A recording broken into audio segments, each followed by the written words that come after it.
This tutorial is a thorough and definitive look at the causes of flicker in stop-motion animation and the ways to get rid of it. There's a table of contents on the screen by category and issue with a timecode next to each one showing where they're addressed in this video.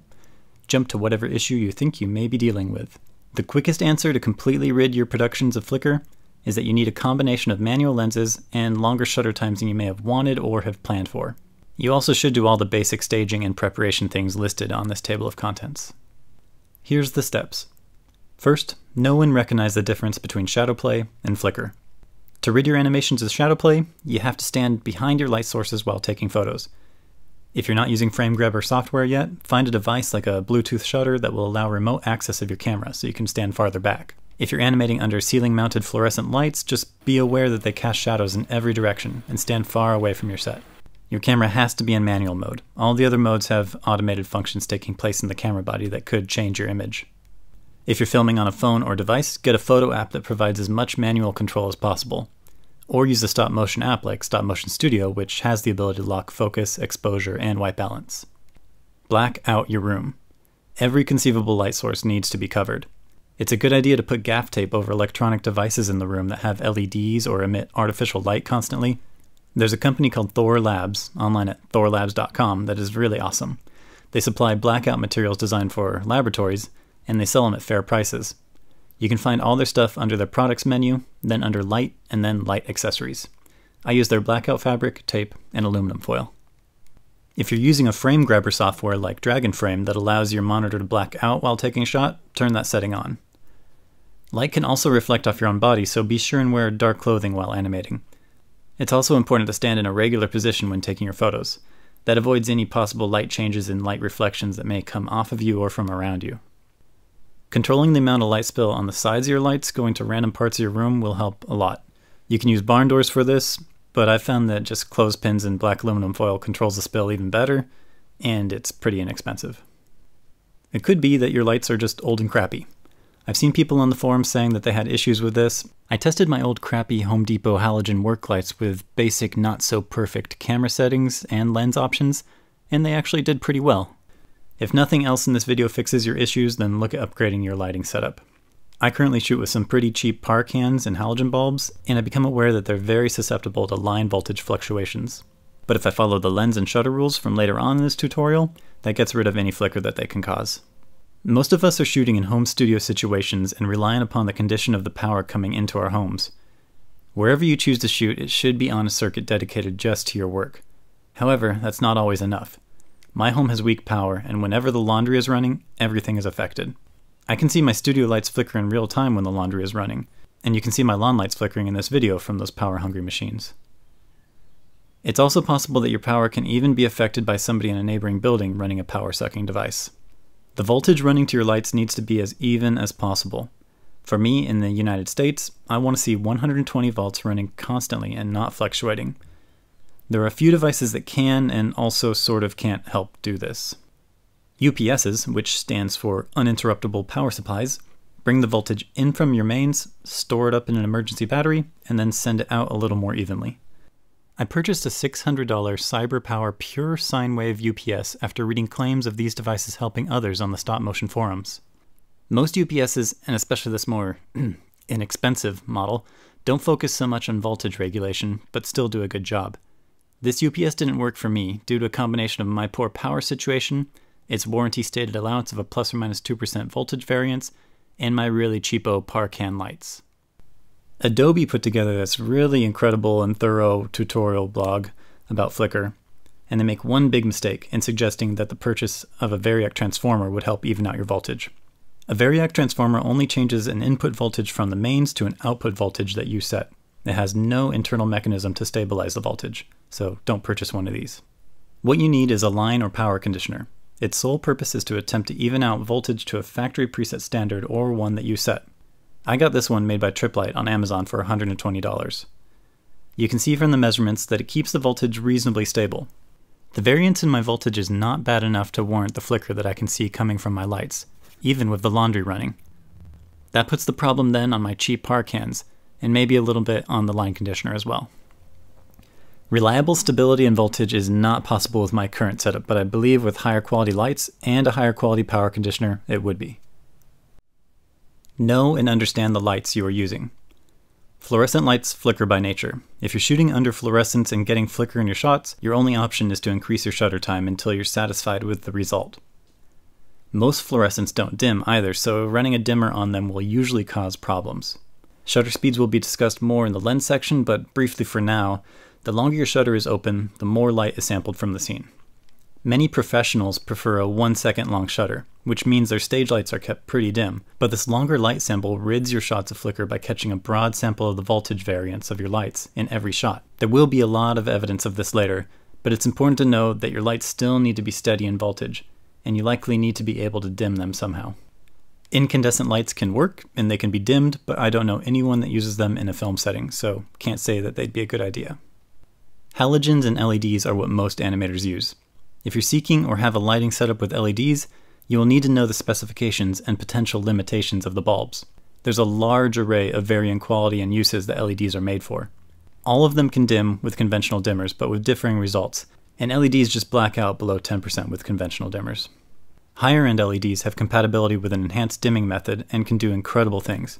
Felix Lights creates mid-price range lights that are truly impressive, and they state are completely flicker-free.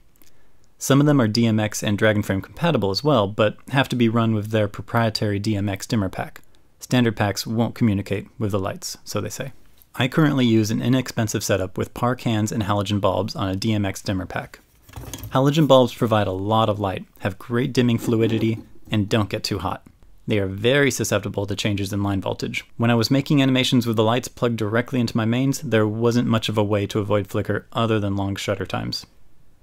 Even with the lights running through the line conditioner, I will see visible real-time flicker if someone in the house runs the laundry. In general, regardless of a solid lighting setup, longer shutter times are still pretty necessary. If you want to spend some money, the premier brand of studio lights are Dado.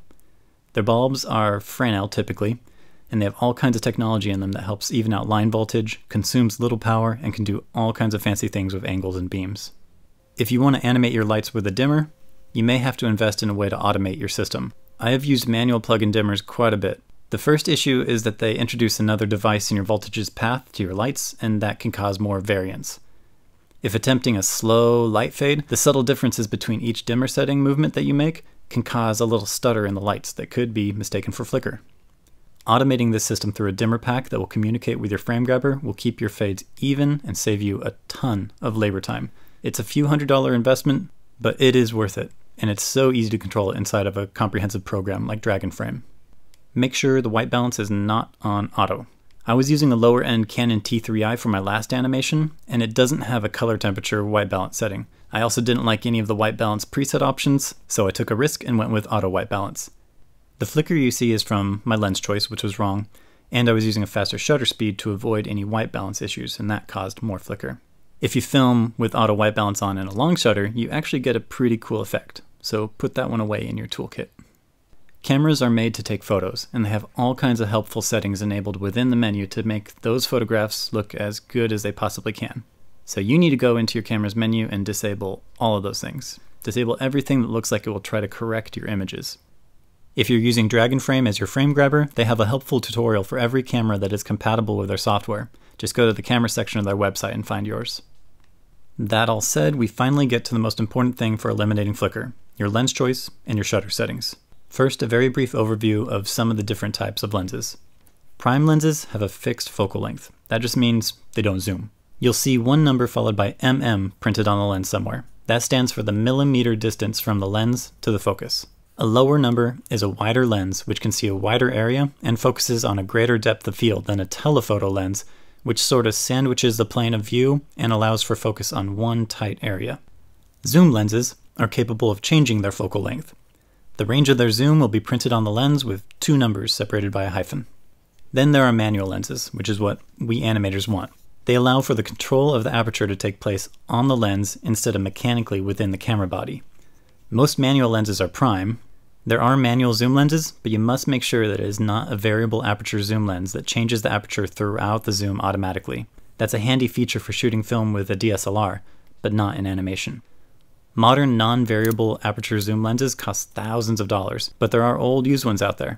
I got this used Nikon manual zoom lens for only $50 at my local camera store, and it performs amazingly well under optimum shutter settings.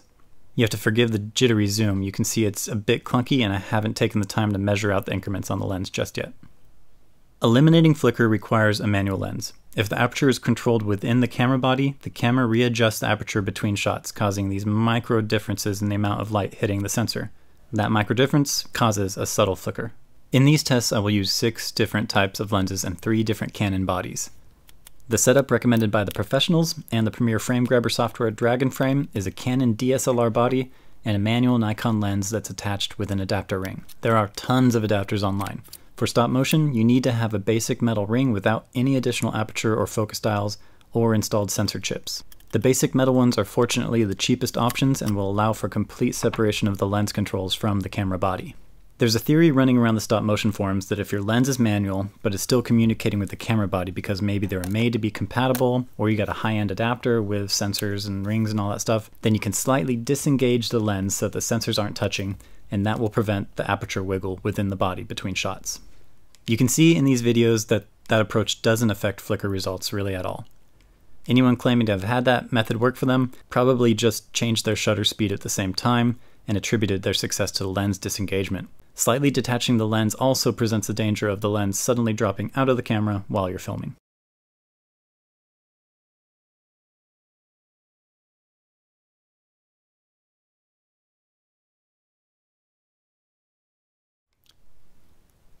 But a manual lens alone is not enough. If your shutter speed is set too fast, then you will capture the small variances in voltage running to your lights. This will cause a greater flicker sensation than any other thing listed in this entire tutorial. The perfect combination to end flicker is a Nikon manual lens with a basic adapter to a Canon body. But I also did a test with an old manual Minolta lens and glassless macro adapter, and it performs just fine with a 1-second shutter speed. For the large studios, shooting with a long shutter doesn't just rid their shots of flicker, it also saves on the electrical bill. The shutters are open for so long that the apertures are closed tight, and the lights have to be kept dim. They also attempt to keep the ISO as low as possible to prevent graininess from playing in the image, so all of these shots were taken with 100 ISO. But having to stop the aperture way down sacrifices all of the control a photographer has in creating a sense of depth of field through the interaction of the shutter and the aperture. A nearly closed aperture and a long shutter makes for the greatest depth of field the lens will provide. That means stop-motion animators are left with only 2 choices to be able to create depth with a lens. Either increase the shutter time and risk introducing flicker, or create depth through your choice of lens. The first option is terrible, because even if your viewers may not be bothered by a little flicker, it will probably drive you crazy. The second option is just expensive. The rest of this tutorial is video evidence of how going with a longer shutter speed and manual lens will eliminate flicker. Thank you for watching, and good luck with your projects.